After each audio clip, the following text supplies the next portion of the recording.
우리 주님이 사랑하시는 성도 여러분, 우리 또 주님 안에서 이렇게 주 안에서 만났습니다. 만남이 축복이요 귀한 은혜이죠. 우리 함께 인사하십시다. 참 잘 오셨습니다. 사랑하고 축복합니다. 인사하실까요? 참 잘 오셨습니다. 사랑하고 축복합니다. 아멘. 한 번 더 이제 더 진심을 담아서 우리 인사하실까요? 이렇게 인사하십시다. 당신은 참말로 기대되는 인생입니다 하고 인사하시죠. 당신은 참말로 기대되는 인생입니다. 아멘. 네, 정말 그렇습니다. 우리는 기대되는 인생이에요. 우리 어른들이 말하는 참말로를 저는 좋아합니다. 정말로는 한자고요. 거짓의 반대는 참이죠. 그럼 거짓말의 반대는요, 참말이에요. 그게 원래 표준어입니다. 예. 이거 보실까요? 자, 여기에 무슨 씨앗이 담아 있어요. 오늘 교부제를 가졌어요. 씨앗이 보이시죠? 무슨 씨앗인가 멀리에서는 모르실 거예요. 그래서 씨앗을 제가 담아왔습니다. 그리고 여기도 하나의 씨앗이 있네요. 뭔지는 아시죠? 요거는 밤 한 톨입니다. 가을에 이렇게 우리는 씨앗이나 곡물을 추수하지요. 맨들맨들 반닥반닥한 요 밤 한 톨. 요거는 우리 교회 저 앞에 바로 정원의 손양 목사님 순교비 옆에 있는 토종의 그 동백나무 씨앗입니다. 하나하나 올해는 많이 안 열었어요. 주워가지고 이렇게 담아놨어요. 동백나무 이 씨앗이 붉은 동백꽃을 피울지 아니면 백동백을 피울지 우리는 몰라요. 튀어봐야 알겠죠? 이 밤이 쥐밤인지 아니면 굵은 알밤으로 자랄지 우리는 알지 못해요. 싹이 나고 이제 열매를 맺혀봐야 아는 겁니다. 그죠? 이만한 시기에 뭐 밤, 동백 뿐이겠습니까? 대추, 사과, 곡물, 과실이 많이 열리는 계절이지요. 시를 한 편 소개하고 들어가도록 하겠습니다. 대추 한 알, 장석주. 저게 저절로 붉어질 리는 없다. 저 안에 태풍 몇 개, 저 안에 천둥 몇 개, 저 안에 벼락 몇 개, 저 안에 번개 몇 개가 들어있어서 붉게 익히는 것일 거다. 우리가 그냥 지나갔던 대추 한 알, 이 밤 한 톨, 요 안에는요 1년 지금까지 오기까지 안개와 비와 뜨거움과 번개와 천둥을 다 겪어낸 집합체이지요. 그렇습니다. 저는 농촌에 살아서 벼농사를 짓는 부분을 많이 보아왔고 또 일해왔습니다. 지금은 여러분 우리 공항 옆에 논을 보세요. 다 추수해서 벼를 베가지고 빈 들판이에요.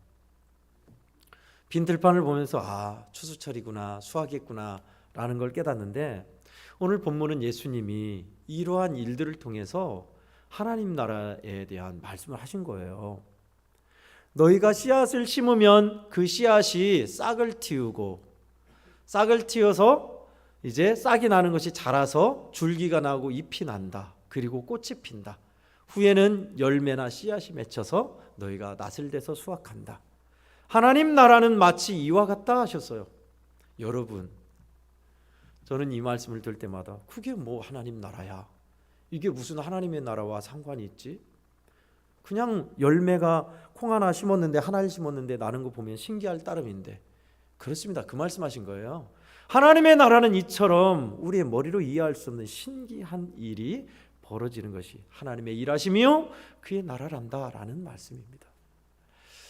오늘 본문 말씀은 병행 본문이 마태복음, 여러분 성경에도 나와 있을 거예요. 마태복음 13장, 누가복음 13장, 그리고 오늘 마가복음 4장에 같이 나와 있어요. 근데 우리가 읽은 본문은 마가복음에만 있어요. 그리고 나머지 병행 본문은 겨자씨 하나를 비유로만 나옵니다. 저는 오늘 본문이 굉장히 좋았어요. 우리가 잘 알고 있는 거잖아요. 우리 권사님들 너무 잘 아세요. 콩 심어보셨죠? 땅콩 심어보셨죠? 한 포기를 심었는데, 콩 하나를 심었는데 몇 개가 열려요? 콩이 심으면 콩이 자라나서 콩 주머니에 알이 적어도 5-6개죠? 그게 알 하나만, 콩 주머니가 하나만 열어요? 아니요. 예수님 말씀 그대로 30배, 60배, 100배 맺어요. 벼를 보세요. 벽씨 한 알이잖아요. 하나를 심었는데 벼가 이렇게 고개 숙인 벽씨 하나를 세보세요. 적어도 80개, 100개 30배, 60배, 100배 맞습니다. 그게 신기하죠. 여러분, 근데 이 말씀을 예수님이 어떤 배경에서 하셨을까요? 마태복음 13장을 보면요, 병행 본문에 예수님이 이 말씀을 하시기 전에 가버나움, 예수님의 고향 동네로 가셔서 복음을 전하셨어요. 복음을 전하는데 사람들이 믿지를 않아요. 호응하지도 않고, 또 오히려 반대하고 핍박해요. 더군다나 예수님의 어머니와 자녀들이 와서 예수님을 반대하며 내 아들이 제정신이 아니구나 데리러 와요. 누가 내 어머니요 내 형제냐 하셨던 그 말씀 기억나죠? 그런 상황입니다. 제자들은 어떤 마음이었을까요? 예수님의 복음을 전하는데 미치는 영향도 별로 없고, 반대와 핍박만 있고 믿는 사람도 얼마 없고, 심지어 식구들까지 저렇게 반대하니 이거 예수 믿는 거 승산이 있나? 이거 예수 믿는 거 이거 인생의 보탬이 되나? 하고 실패와 패배주의에 있을 때 주님은 하나님 나라는 마치 이와 같다라고 이 말씀을 그때 하신 거예요. 우리의 실패, 우리의 패배주의, 나의 나약함, 나의 연약함, 무너짐, 그때 하신 말씀이라고요. 하나님의 나라는 이처럼 작은 것으로 시작하여 크게 맺는다. 하나님의 나라는 너희가 알 수 없이 하나님께서 신기하게 하시는 일이 하나님의 나라다라는 것입니다. 저는 오늘 본문을 통해 두 가지 메시지를 함께 나누고 싶습니다. 먼저 첫 번째는 주님이 하십니다라는 것입니다. 따라하겠습니다. 주님이 하십니다. 아멘. 누가복음 18장 27절은 무릇 사람이 알 수 없는 것을 하나님은 할 수 있느니라. 아멘. 주님이 이렇게 말씀하셨어요. 누가복음 18장에 무슨 말씀하다 이 말씀하셨을까요? 한 부자 청년이 예수님께 나와서 예수 선생님, 내가 무엇을 하여야 영생을 얻으리까? 물음에 대해서 예수님은 그 부자 청년이 결코 포기할 수 없는 것을 지적하셨어요. 네게 있는 재산이 있지 그걸 다 팔아서 가난한 자에게 나눠주고 나를 따르라. 다 포기할 수 있는데 그거만은 포기할 수 없었던 것을 아셨어요. 그래서 고민하며 돌아가자 주님이 하신 말씀이에요. 부자는 이처럼 천국에 들어가기가 힘들어서 낙타가 바늘기로 들어간 것보다 더 힘들다. 그러면 우리로 가난하라는 얘기가 아니죠. 그 청년에게 있어서 그 부란 것이, 놓칠 수 없는, 놓을 수 없는 것이 천국을 맡고 있다는 얘기예요. 그러면서 제자들이 주님 그럼 누가 들어갈 수 있습니까? 물었을 때 하신 내용이에요. 사람은 할 수 없지만 하나님은 하실 수 있다. 구원은, 영생은 너희가 무엇을 해서가 아니라 하나님의 은혜로 하나님이 하셔서 들어가는 것이다. 할렐루야. 아멘. 그 말씀이에요. 여러분, 저와 여러분의 신앙생활, 믿음생활, 여러분의 다짐, 결심, 믿음의 길을 가는 것 하나님이 하세요. 주님이 하시는 겁니다. 사실은. 그러면 우리는 아무것도 안 하고 주님 하신다며요. 가만히 있으면 되겠네요. 아니요.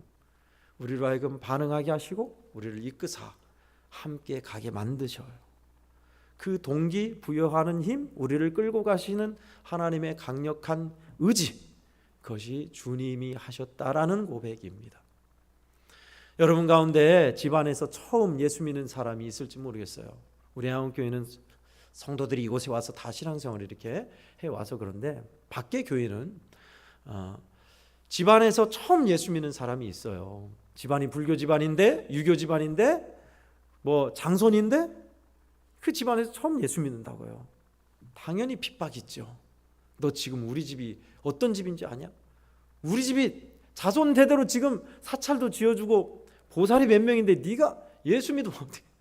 말이 안 되는 일이죠. 유가 집안이에요. 선비 공자왈 맹자왈 하는 선비 집안이에요. 그 집안에서 예수 믿겠다고 시작해요. 며느리가 핍박은 이루 말할 수 없죠. 그런데 하나님의 일하심은 참 특이해요. 온갖 핍박과 고난과 아픔과 서러움과 이루 말할 수 없는 어려움이 있는데 그 속에서 신앙을 지켜가는 그 어려운 과정을 주님이 지켜주시고 신기하게도 자기를 핍박했던 사람들이 예수를 믿기 시작하는 겁니다. 아멘. 그렇게 해서 한국교회는 이렇게 온 거예요. 특히나 우리 권사님들 또래 분들이 얼마나 남편에게 많이 맞고 힘들고 머리 잘리고 머리카락 잘리고 성경책 불사름 당하고 신발 숨기고 옷을 찢고, 그럼에도 남편을 위해서, 식구를 위해서 기도하면서 그렇게 복음의 역사를 이룬 겁니다. 그 고백이에요. 주님이 하셨습니다. 그리고 우리는 또 우리 인생을 주님이 하실 겁니다. 많은 사람을 만납니다. 병원 예배하면서 또 믿음 생활하면서 신앙생활하면서 목회하면서 많은 성도를 만나요. 믿음이 안타까우신 분도 있지만 신실한 믿음에 정말 금과 같은 헌신된 사람들도 만나고요. 방황하는 사람, 길을 찾은 사람, 은혜로 새롭게 된 사람, 별별 사람을 다 만납니다. 어느 권사님이세요. 권사님이 우연찮게 이제 알게 돼서 예배 때 말씀 은혜 받고 기도해 달라고 하셔서 이야기를 들었어요. 그 권사님은 안 믿는 집안에 재가를 하셨어요. 근데 남편이 나이가 많고 전혀 예수를 안 믿어요. 그리고 예수 믿는 것을 너무 싫어해요. 나한테 예수의 옛자도 꺼내지 마라. 그리고 가려면 혼자 가라. 돈도 헌금도 못 내게 인색해요. 그 상황에서 15년 넘게 남편을 위해 기도하고 남편이 전부인의 자녀들을 키우고 그리고 살아왔어요. 그러면서 아직도 남편이 많이 믿는 건 아니지만 점점 좋아져 가고 있다고.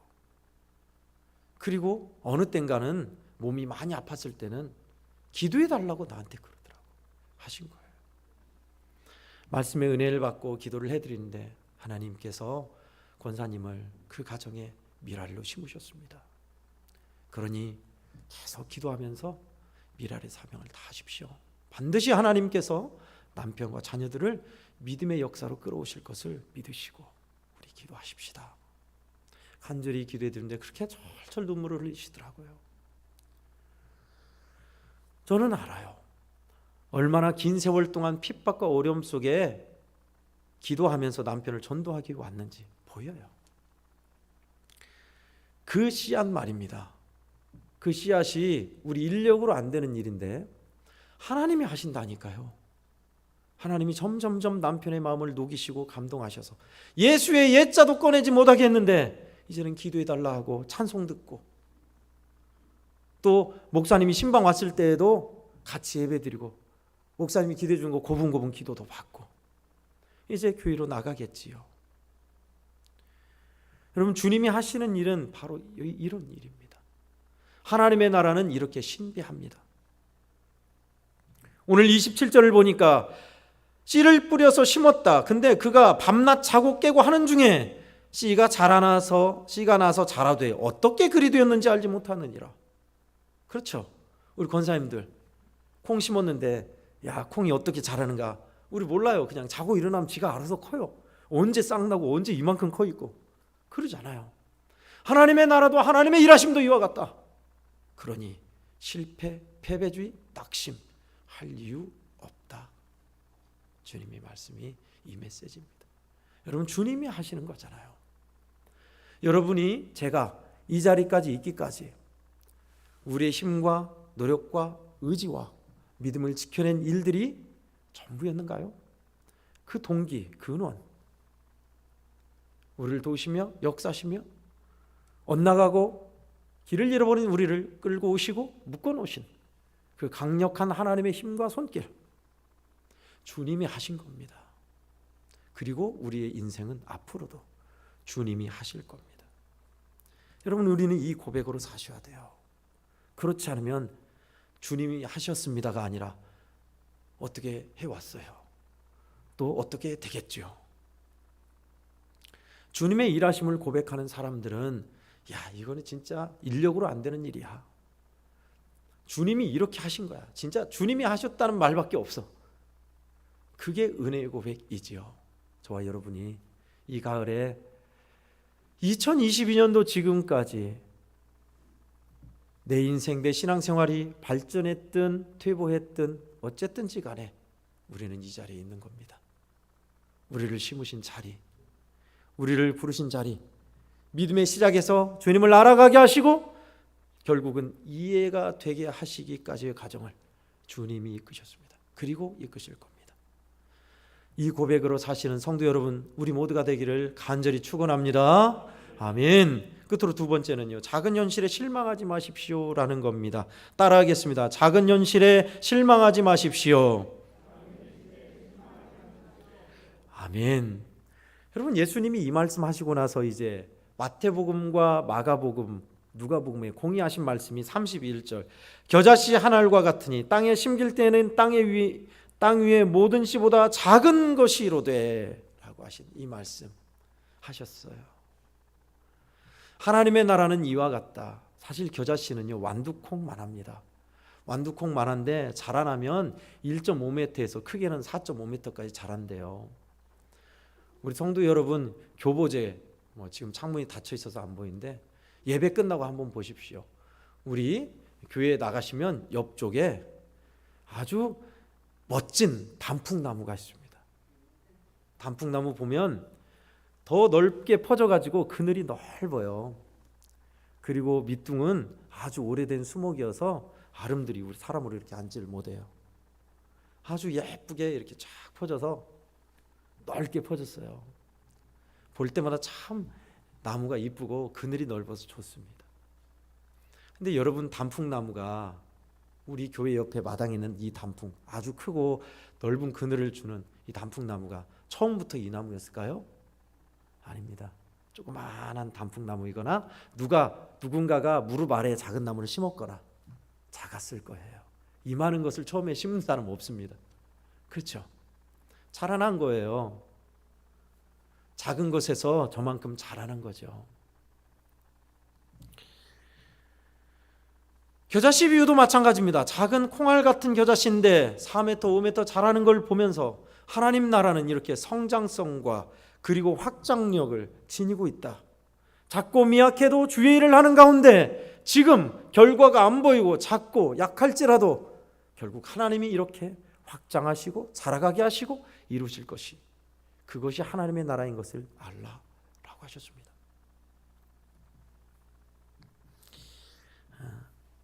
저는요, 우리의 현실이 그러니까 이래야 한다고 봅니다.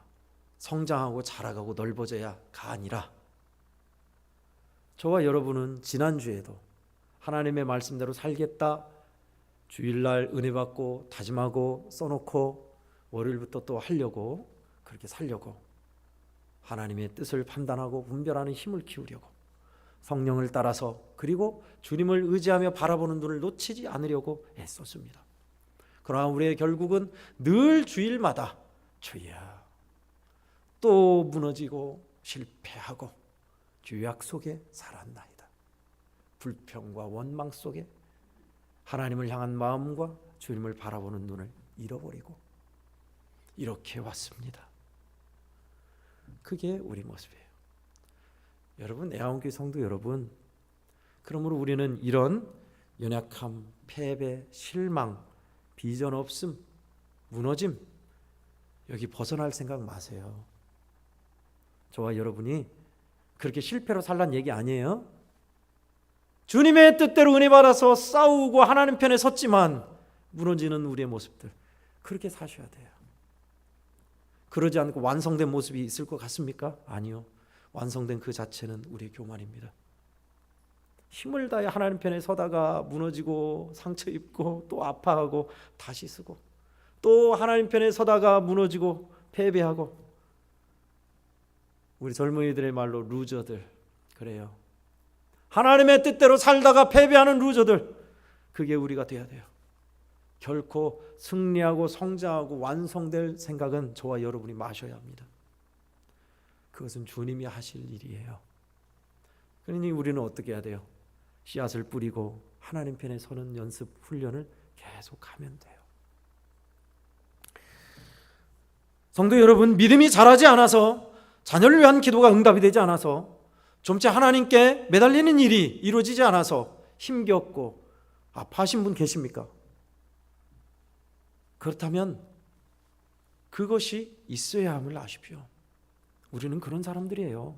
주님은 그런 우리를 부르셨어요. 저와 여러분이 성공하고 하나님의 도움 없이도 설 수 있고 진짜 신앙의 우수생처럼 하나님 원하는 거 100점 만점 맞는 학생이라면 우리는 이렇게 하나님의 은혜에 조아리며 머리 숙이지 않을 겁니다. 뻣뻣할 거예요. 그럼 우리는 연약함을 인정하잖아요. 저와 여러분은 작은 현실에 그러니 우리 실망하지 마시고 어떻게 하자고요? 그런 우리를 부르셨으니 끊임없이 씨앗을 뿌리고 하나님 편에 서는 것을 하셔야 한다고요. 주님이 그 말씀을 하시면서 나중에 자라고 성장하는 것은 하나님이 하신 일이다 라고 하셨어요. 우리가 또 이 말씀 듣고 찬송하겠습니다만 찬송가 496장 3절입니다. 씨를 뿌릴 때에 나지 아니할까 슬퍼하며 심히 애탈지라도 나중 예수께서 칭찬하시리니 기쁨으로 다 늘 거두리로다 거두리로다 거두리로다 기쁨으로 다 늘 거두리로다 거두리로다 거두리로다 기쁨으로 다 늘 거두리로다. 아멘. 그렇습니다. 기쁨으로 거둘 거예요. 씨를 뿌릴 때 나지 아니할까 슬퍼하며 심히 애탈지라도 나중 예수께서 칭찬하시리니. 그래요. 우리의 기도, 하나님 뜻대로 살고자 하는 바, 자녀를 위한 소망, 믿음 안에서 행하고자 하는 일들이 실패할 수 있어요. 기다려야 할 때가 있어요. 전혀 진도가 없이 후퇴하는 것만 보일 수가 있어요. 그러나 그렇지 않습니다. 주님이 하세요. 우리 주님이 기뻐하시고 올바른 일이라면 여러분 우리는 계속 실패하셔야 돼요. 그 실패, 루저, 낮은 자리에 처하셔야 돼요. 어떤 목사님이 그러시더라고요. 우리 교회는 비전과 꿈이 있는 교회 아니다. 그런 사람은 우리 배신자다. 우리 교회는 비전도 없고 꿈도 없는 교회다. 자기 교회를 비하해서 하는 말이 아니에요. 그런 사람들이 모여있는 교회가 우리 교회의 정체성이다라는 거예요. 그렇습니다. 그게 교회의 정체성이죠. 그런 사람들이 모여 주님으로 인해 새롭게 되고 힘을 얻고 주님 편에 서고 나도 알게 모르게 주님이 하신 일을 드러내는 교회. 여러분 우리 애양원 교회 성도들도 저도 그 도상에 있습니다. 씨앗과 천국을 통해서 예수님은 마태복음 13장에서 여러분이 많이 들었듯이 길가에 돌짝밭에 가시밭에 옥토에 이야기 많이 들으셨죠. 그것은 우리의 마음밭이 우리의 영혼이 옥토처럼 주님으로 인해서 쟁기질 당하고 뒤집어져야 하고 갈아엎어져야 한다는 말씀이에요. 그러나 오늘 말씀은요, 우리가 씨앗이에요. 우리 한 사람 한 사람이 하나님 심기한 자리에서 도무지 진전이 안 보이지만 하나님 우리 믿음을 틔워주시고 알게 모르게 자라가게 하시고 콩나물처럼요. 오늘 예배 팍 받지만 나가면 까맣게 잊어버려. 언제 그랬나 몰라. 뭐였지? 지난주 말씀이 목사님 뭐 밤한톨 이렇게 막 갖고 막 긋는데 뭐지? 괜찮아요. 은혜를 다 쏟아버려도 콩나물 슈리에 콩나물은 자라기 마련이에요. 하나님이 키우세요. 하나님이. 그러니 우리 성도들은, 저와 성도들은 실망하지 않는다. 하나님 편에 끝까지 선다. 어떤 고백으로요? 주님이 하셨습니다. 주님이 하실 겁니다. 이렇게 사시면 돼요. 저와 여러분 이번 주도 그렇게 우리 주님이 하심을 믿고 주님의 씨앗 뿌리며 주님의 씨앗 되어 하나님 편에 서며 사시는 여러분 되기를 예수님 이름으로 축원합니다. 아멘. 기도하겠습니다. 하나님 아버지 감사합니다. 씨앗과 천국의 말씀을 통해서 주님 실망하고 패배주의에 있고 하나님 아버지 도무지 연약한 가운데 설 수 없는 우리인 것을 아시고 주님이 이 귀한 말씀을 주셨으니 그렇습니다. 주님이 우리를 키워주실 것이며 주님이 하실 것이며 주님께서 놀랍게 성장하고 자라게 하시며 일하실 것이니 우리는 힘을 다해 주님 편에 서고 끊임없이 하나님 말씀에 행하며 반응하며 사는 믿음의 사람들 되게 해 주시옵소서. 우리 성도들의 고백, 주님이 하셨습니다. 주님이 하실 것입니다. 이 고백을 외치며 주님을 찾으며 살아가는 우리들 되게 해 주시옵소서. 그래야 하나님 나라가 우리 가운데 우리의 심령의 가정의 일터의 마을에 하나님의 나라가 확장되게 하여 주시옵소서. 예수님의 이름으로 간절히 기도하옵나이다. 아멘.